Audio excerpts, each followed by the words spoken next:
আমি আজকে তৈরি করব ডিম ছাড়া তড়কা। তার জন্য কিনে নিয়েছি, আগের দিন ভিজিয়ে রেখেছিলাম তড়কার ডাল, সকালে জল ঝরিয়ে রেখেছি। নিয়েছি পেঁয়াজ কুচি, আদা কুচি, রসুন কুচি, লঙ্কা কুচি, মশলা হচ্ছে ধনে গুঁড়ো, জিরের গুঁড়ো, লঙ্কার গুঁড়ো, হলুদ গুঁড়ো। এবার দিয়ে দেব প্রেশার কুকারে তেল 3 চামচ মতো। তেল গরম হয়ে গেছে, এবার দিয়ে দেব পেঁয়াজ কুচি।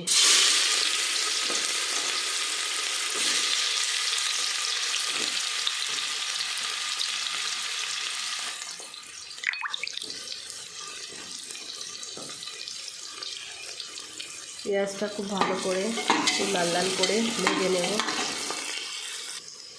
পেঁয়াজটা খুব ভালো করে ভাজা ভাজা হয়ে গেছে, এবার দিয়ে দেব আদা কুচি, রসুন কুচি, লঙ্কা কুচি।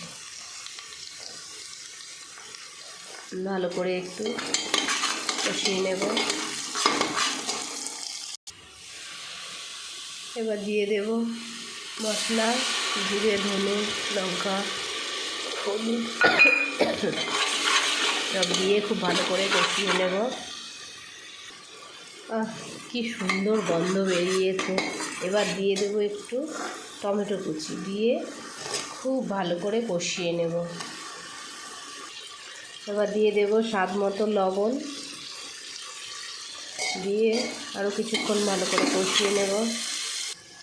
মশলাটা খুব ভালোভাবে কষানো হয়ে গেছে, এবার দিয়ে দেব ঝরিয়ে রাখা তড়কার ডাল। তড়কার ডালটা খুব ভালো করে 2-3 মিনিট মশলার সঙ্গে কষিয়ে নেব। খুব ভালোভাবে কষানো হয়ে গেছে, এবার আমি দিয়ে দেব জল। জলটাকে অবশ্যই গরম করে দেবে, ঠান্ডা জল দেবে না। প্রেসার কুকারটাকে ঢাকা দিয়ে 4টে সিটি দিয়ে তারপরে খুলব। এবার ঢাকনাটা খুলে নেব, খুলে দেখব কেমন হয়েছে।